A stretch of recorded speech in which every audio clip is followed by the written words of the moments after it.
Independent హౌస్లో పెట్టుకునేటప్పుడు అట్లా రోడ్డు కనిపించేటట్టుగా సీసీ కెమెరాస్ పెడితే తప్పనిసరిగా అక్కడ ఉంటున్న మున్సిపాలిటీ యొక్క పర్మిషన్ తీసుకోవాలి. కొన్నిసార్లు మన షాప్స్ లేకపోతే ఇట్లాంటి మన షాప్స్ ఆఫీస్ ఇట్లాంటి ప్రదేశాల్లో కూడా మనం పెడతాం. ఇక్కడ షాప్స్ పెట్టేటప్పుడు కూడా షాపుల్లో ప్రైవసీ అనేది చాలా important.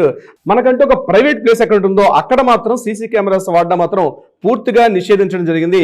Under the information IT act ప్రకారం 2000 ఐటీ యాక్ట్ ప్రకారం దీన్ని పూర్తిగా నిషేధించారు. ఎక్కడ కూడా మనం ఇది వాడకూడదు. ఇదే కాకుండా కొంతమంది ఏం చేస్తారంటే, కొంతమంది మీరు అన్నట్టుగా దౌర్భాగ్యం, కొంతమంది ఏం చేస్తారంటే ఇంట్లో లోపల కూడా ఏం చేస్తున్నారు. కొంతమంది ఏం చేస్తారంటే, నేను ఆఫీస్కి వెళ్ళాను, నా భార్య ఏం చేస్తుంది, ఎవరెవరితో మాట్లాడుతుంది, వీళ్ళతో ఫోన్ చేసి నువ్వు ఒకసారి కెమెరా దగ్గర రా అని చెప్పే ప్రబుద్ధులు కూడా కొంతమంది ఉన్నారు. భార్య నిజంగా ఇంట్లో ఉంటుందా లేదా, ఎవరైనా అపరిచితులతో మాట్లాడుతున్నారా, ఫోన్స్ని ట్రాప్ చేయడం, అదేవిధంగా ఇంట్లో కూడా సీసీ కెమెరాస్ పెట్టడం, బెడ్రూమ్లో కూడా సీసీ కెమెరాస్ పెట్టడం. కొన్నిసార్లు చెప్పి పెడతారు, కొన్నిసార్లు చెప్పకుండా పెడతారు. ఫోన్స్ని ఎట్లా ట్రాప్ చేస్తారు, ఇంట్లో కూడా చిన్న చిన్న స్పై కెమెరాస్ పెట్టే ప్రయత్నం కూడా చేస్తారు. ఒకవేళ ఏదైనా జరగకూడదు జరిగితే దీనిని మాత్రం ఒక ఎవిడెన్స్గా మాత్రం 80% కూడా పరిగణించరు.